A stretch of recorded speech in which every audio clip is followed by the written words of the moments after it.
dandahari, wakolu tap tap tabari, tap tabi tap tabi tabi tabi tap, aku lu dandang, aku lu dandang, aku lu dandang.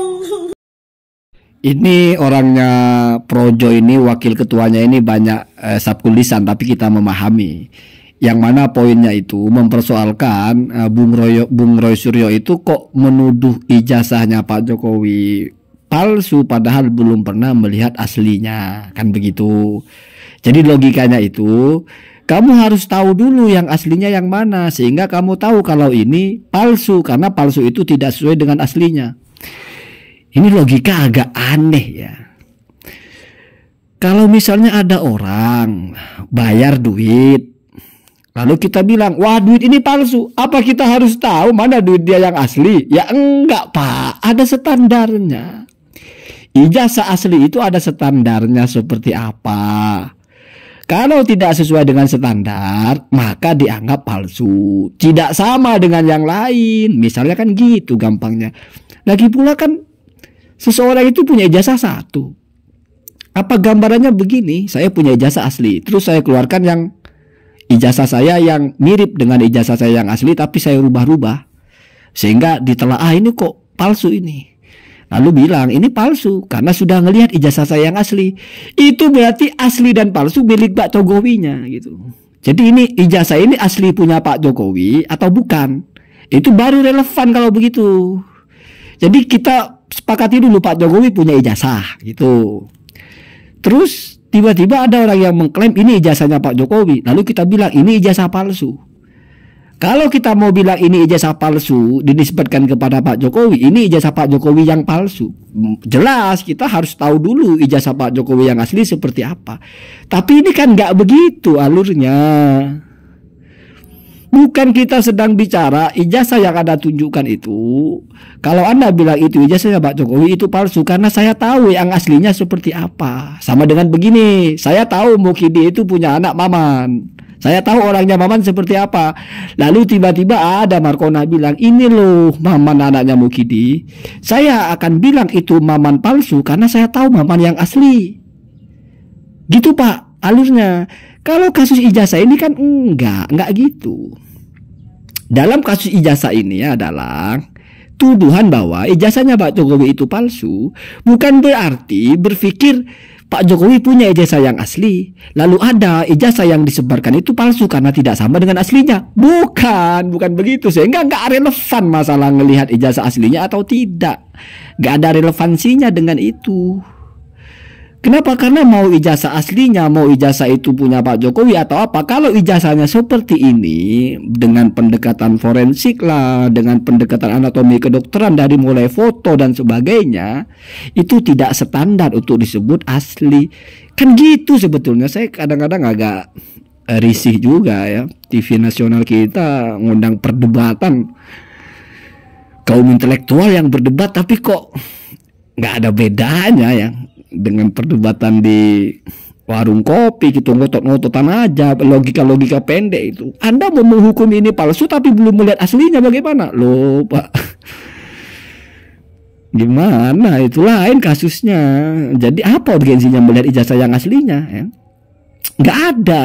Justru Pak Jokowi dituntut untuk menunjukkan ijazahnya itu biar ketahuan Pak Jokowi itu punya ijazah yang asli atau tidak. Atau jangan-jangan ijazah yang dimiliki Pak Jokowi itu sama dengan yang sudah beredar. Kalau sama dengan yang sudah beredar, maka berdasarkan kesimpulan orang-orang ini, 3 orang ini, itu palsu. Ya nggak mesti ngelihat ijazah Pak Jokowi yang aslinya, Pak. Ijazahnya Pak Jokowi dianggap yang diedarkan itu. Maka untuk menjawab, oh ijazah saya bukan yang diedarkan itu. Makanya Roy Suryo kan sudah bilang, objek yang diteliti adalah yang diedarkan itu. Karena di situ captionnya ini ijazah asli Pak Jokowi. Kalau misalnya ternyata Jokowi punya ijazah yang lain yang tidak sama dengan itu, menjadi lain ceritanya. Itu kan yang diklarifikasi oleh Roy Suryo itu. Karena berpijak kepada sampai sekarang Pak Jokowi itu nggak pernah nunjukin ijazahnya. Setelah muncul nunjukin ijazah, dipublish oleh salah satu partai atau apa oleh orang itu, ya bentuknya seperti itu, ditelaah itu. Makanya kalau kodiannya syartiyah, kalau benar ini ijazah yang dimiliki oleh Pak Jokowi, maka palsu. Bagaimana ijazah Pak Jokowi bisa asli? Ya mesti Pak Jokowi itu punya ijazah yang tidak sama dengan ini. Sesimpel itu kan.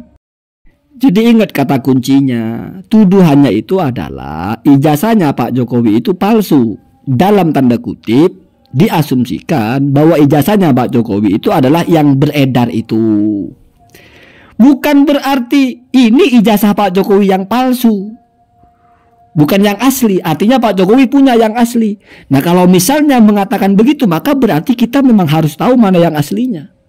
Sehingga ini disebut palsu, dinisbatkan kepada ijazah Jokowi yang asli.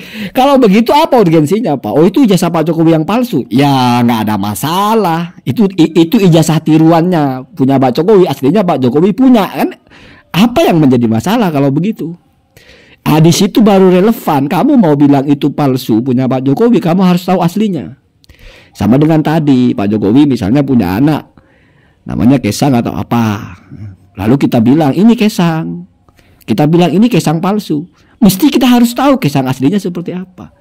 Tapi kalau tuduhannya ini sepertinya bukan ke situ, tapi seperti orang misalnya belanja dengan uang palsu. Punya uang cuma 100.000, palsu pula. Apa kita harus melihat duit dia yang asli yang 100.000 sehingga kita boleh mengatakan uang ini palsu? Ya enggak Pak, diterawang uangnya itu. Ini kok uangnya enggak sesuai dengan standar keaslian. Uang ini palsu, mau kamu punya uang yang asli mau yang tidak, yang ini palsu. Kan begitu intinya. Maka gampang-gampangnya mah ya jalan tengahnya itu yang sudah bagus itu. Coba Pak Jokowi ini kalau mau lepas dari tuduhan memiliki ijazah palsu, itu tunjukkan mana sih ijazahnya yang sebenarnya yang dimiliki itu. Nanti itu diperiksa asli apa palsu. Ya kalau ternyata yang ditampilkan itu sama dengan apa yang disimpan Pak Jokowi itu sama dengan yang sudah beredar, ya berarti hukumnya sama. Fotonya lah, giginya lah, gusinya lah, geramnya lah, itu ya. Jadi kadang-kadang kita itu menjadi ribet karena ya memang kalau debat begitu sih, ngotot-ngototan aja kan. Apalagi nggak seimbang, yang 3 orang para pakar, yang ini entah pakar apa. Jadi cuma dengar orang ngomong lalu dijatuhkan, lalu kejar-kejar logika pendek ya. Ya jadi begitu, menang-menangan aja ya. Ya kita tunggu-tunggu saja. Pusing juga kita dengar ada orang-orang pinter habis energinya bicara ini nggak habis-habis ya. Kalau salah penjara, begitu aja siapapun ya. Allahumma